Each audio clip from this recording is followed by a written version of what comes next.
Hi viewers, আসসালামু আলাইকুম। Welcome back to my channel Bengali রান্না। আশা করছি আপনারা সবাই ভালো আছেন। আজ আমি আপনাদের সামনে আবারও শীতের পিঠে নিয়ে হাজির হলাম। হ্যাঁ, আমি এখানে চিতই পিঠা আপনাদের তৈরি করে দেখাবো। পারফেক্টভাবে এটা কিভাবে তৈরি করতে হয় এই ভিডিওতে আপনারা A to Z পেয়ে যাবেন সবকিছু। যদি আমার ভিডিওটি আপনাদের ভালো লেগে থাকে তাহলে অবশ্যই সাবস্ক্রাইব করতে ভুলবেন না। পাশে থাকা বেল বাটনে অবশ্যই ক্লিক করবেন, আমার পাশে থাকবেন আপনারা। আর যদি এরকম পারফেক্টভাবে তৈরি করতে চান তাহলে অবশ্যই এই ভিডিওটি শেষ পর্যন্ত আপনারা দেখবেন। এখানে আমি দুধ জাল করতে দিয়েছি, দিয়ে দিচ্ছি 4 থেকে 5টা সাদা এলাচ, দিয়ে দিচ্ছি তেজপাতা 3টা,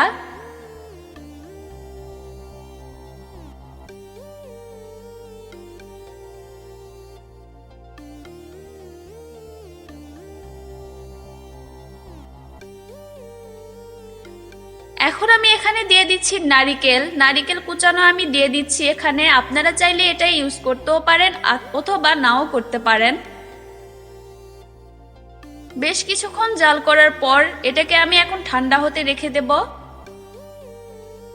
চলে আসলাম এই পর্যায়ে চালের গুঁড়ো অর্থাৎ ব্যাটারটা তৈরি করার জন্য। দিয়ে দিচ্ছি পরিমাণ মতো লবণ। শুকনো চালের গুঁড়োর সাথে এখন আমি ভালোভাবে হাত দিয়ে সবকিছু মিক্স করে নিচ্ছি। এখন আমি হালকা কুসুম গরম পানি দিয়ে একটা শক্তভাবে মেখে নিচ্ছি।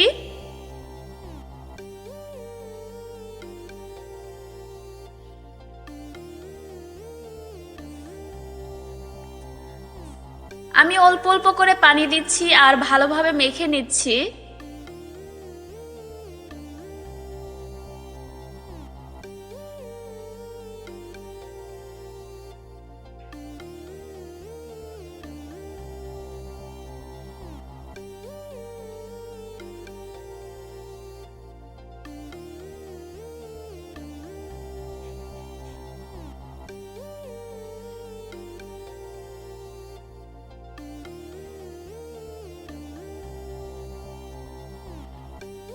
আমি আমার প্রয়োজন মতো পানি আমি এখানে দিয়ে দিচ্ছি।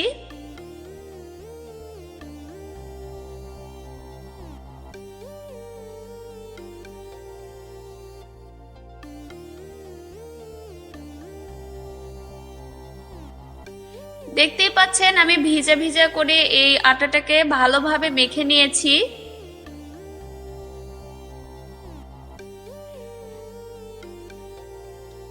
চালের আটাকে আমি এইভাবে ভালোভাবে পানি দিয়ে মেখে নিয়েছি।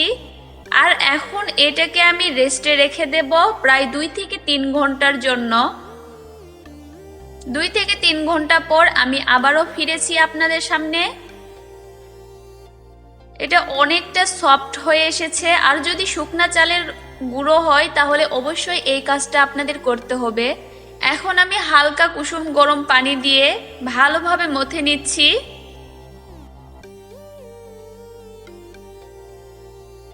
একটা স্মুথ ব্যাটার তৈরি করে নিচ্ছি।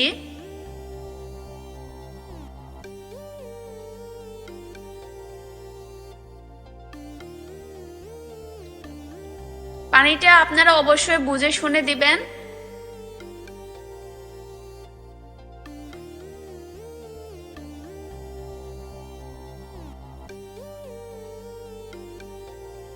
বেশি ঘন করাও যাবে না, আবার বেশি পাতলা করাও যাবে না।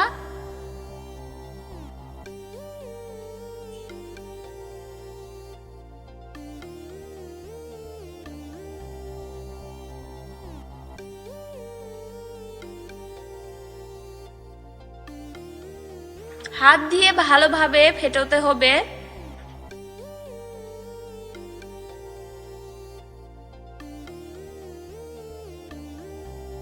একটু ভালোভাবে খেয়াল রাখবেন যাতে কোনো দলা পেকে না থাকে।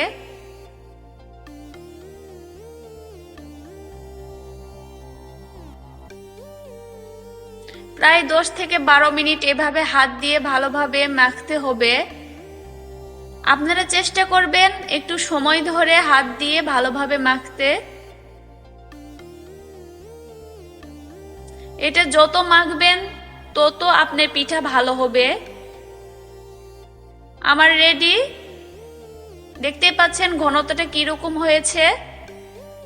এখন জাস্ট এটাকে ভাজার পালা। আর প্রতিবার ভাজার সময় আপনারা অবশ্যই এরকম ঘেটে নেবেন। আমি চুলায় একটা ছাঁচ বসিয়ে দিয়েছি, আর অবশ্যই এইটাকে এমন পর্যায়ে গরম রাখতে হবে যাতে উপর দিক থেকে ধোঁয়া উঠতে থাকে। গরম হয়ে গেলে আমি হালকা হালকা আমার প্রয়োজন মতো আমি ব্যাটার দিয়ে দিচ্ছি, একদম বেশিও না আবার একদম কমও না। আর চুলার আঁচটা অবশ্যই মিডিয়াম টু হাই রাখতে হবে। এই পিঠা বানানোর জন্য চুলার আঁচটা অবশ্যই আপনাদের বুঝে শুনে রাখতে হবে, নয়তো পিঠা ফুলবে না। প্রায় 5 থেকে 10 মিনিট পর এরকম হয়েছে। আসলে অতটা সময় লাগে না, আপনারা চাইলে 2 থেকে 3 মিনিট পর একটু চেক করে নেবেন। দেখতেই পাচ্ছেন একটা ছুরির সাহায্যে এরকম গুঁতো দিলে খুব সহজেই উঠে আসছে।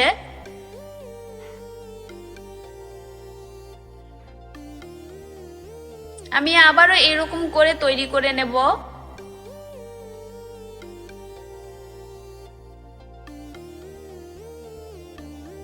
যে দুধটা আমি ঠান্ডা হতে রেখে দিয়েছিলাম, এই দুধটা এখন আমি কুসুম গরম ঠান্ডা করে নিয়েছি। এর মধ্যে এখন আমি গুড় মেশাবো, আর অবশ্যই খেজুরের গুড় মেশাবেন। দেখতে পাচ্ছেন আমি একটা আঙ্গুল ডুবিয়ে রাখতে পারছি, এমন কুসুম গরম হতে হবে। আর গুড়টাকে অবশ্যই আপনারা চুলায় জাল করে নেবেন।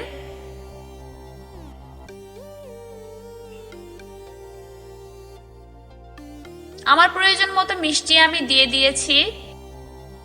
দুধ আর গুড় ভালোভাবে এরকম করে মিশাতে হবে, অনেকক্ষণ ধরে আপনারা একটু মিশিয়ে নেবেন।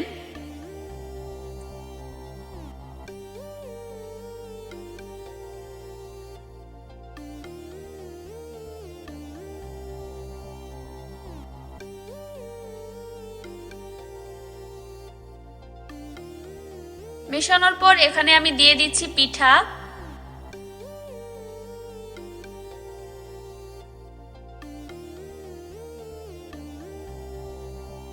আমি একদিকে পিঠা ভাজবো আর আরেকদিকে আমি ডুবিয়ে দেব। আমি একটা ভালোভাবে ভেঙে দেখিয়ে দিচ্ছি ভেতরে কতটা ছিদ্র হয়েছে।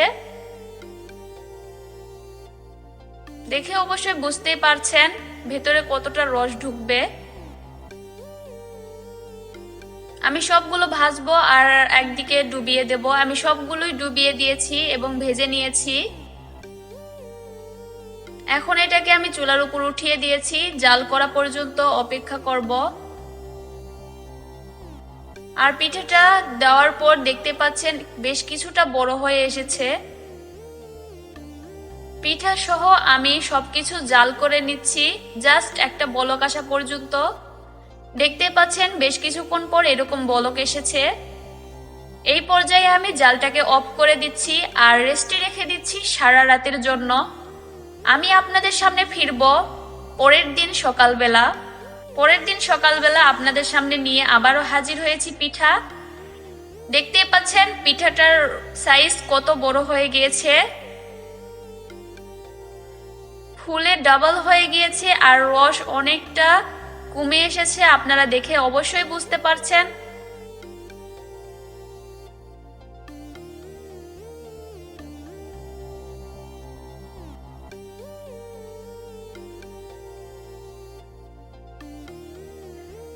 দেখতে মাশাআল্লাহ অনেক সুন্দর, খেতেও অনেক সুন্দর।